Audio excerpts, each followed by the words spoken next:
الكرنفال. شكرا جزيلا. شكرا جزيلا، ربنا يخليك. شكرا. ويسعدني ان يكون معايا النهارده الاستاذه منى شرف. اهلا بيكي. اهلا بيك، نورتنا وميرسي على اللقاء الجميل ده. الله يخليك. النهارده واحنا في كرنفال اسكندريه للصحافه والاعلام، احنا بنختار مجالين لهم تاثير جدا في التاثير على وعي المواطن وعلى الارتقاء بالفن وعلى الارتقاء بالذوق العام. كرنفال اسكندريه النهارده وانت شايفه الفعاليات بتاعته، شايفه الدنيا ازاي؟ بصراحه هو الكرنفال حلو جدا جدا، وانا شايفه اللقاءات موجوده كتير جدا، بدليل ان كل الناس موجوده النهارده. فعلا هو كرنفال. انا التقيت بناس ما بشوفهاش من زمان جت النهارده الكرنفال.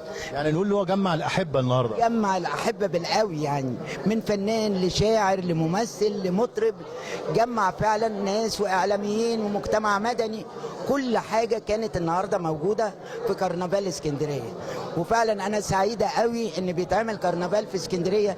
يا ريت دايما يتعمل كده، لان بجد بنبقى سعداء جدا لما بنلاقي اسكندريه بتطلع لفوق، لان اسكندريه الايام دي مش موجود زي الاول. الالقاء بتاع الناس، الرقي بتاع الناس، فدي النهارده كان فعلا في رقي جدا جدا، وكنت مبسوطه قوي بيهم النهارده. والله احنا بصي بنلاقي كل فعاليه بتبقى هادفه فيها شيء بيبني انسان، زي ما احنا بنقول بيرتقي بيه الفن والذوق والسلوك العام، وانه ينمي في شبابنا ويحببهم في بلدهم ويحببهم في وطنهم. بنحاول نغطي كل هذه الندوات اللي هي بالشكل ده.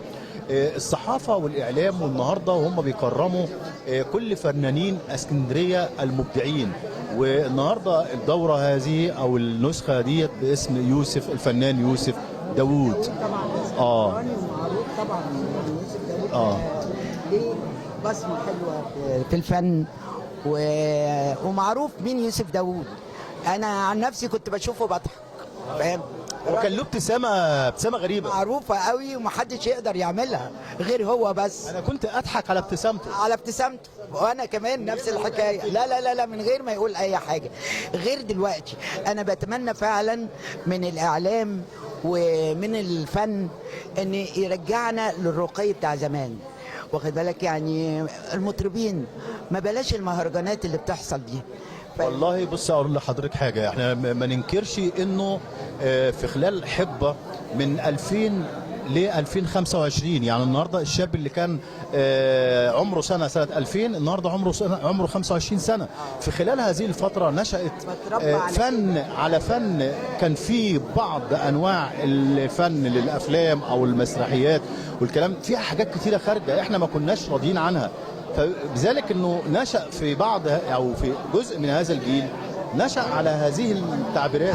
ايوه ما انا لسه بقول لك، لو حضرتك يعني كلنا وقفنا وعملته في الاعلام، واخد بالك، وفي الفن، دار ثقافه، يبقى بيقول للناس اسمعوا ايه، افهموا ايه، نرتقي بقى بالفن، نرتقي بالفن. ما دي مهمه جدا، لان بصراحه انا بزعل لما بشوف مهرجانات ويقول لك ده ليها جمهور.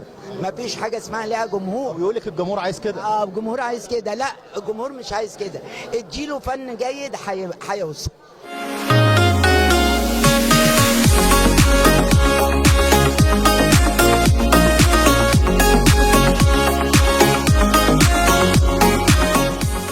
أعزائي المشاهدين، وفي ختام مهرجان وكرنفال الإسكندرية للصحافة والإعلام كان هناك العديد من اللقاءات، وتم افتتاح الكرنفال بكلمات من السادة المنظمين والسادة الضيوف، ثم عرض لبعض الفقرات الفنية الجميلة المبدعة، ثم تطرق في نهاية المهرجان والكرنفال إلى تكريم العديد من الفنانين والمبدعين في مجال الصحافة والإعلام والفن.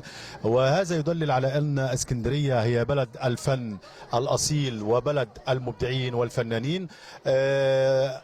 ظهر فيها العديد من الفنانين الذين أسروا في العمل الفني والعمل السينمائي، وكانت لهم بصمات في الفن والإبداع. لا يسعنا إلا أن احنا نشكر كل القائمين على هذا الكرنفال، ونتمنى لكل القائمين العام القادم أن يكون من أفضل لأفضل، وترتقي الإسكندرية بالفن والأصالة والإبداع في كل الفنون.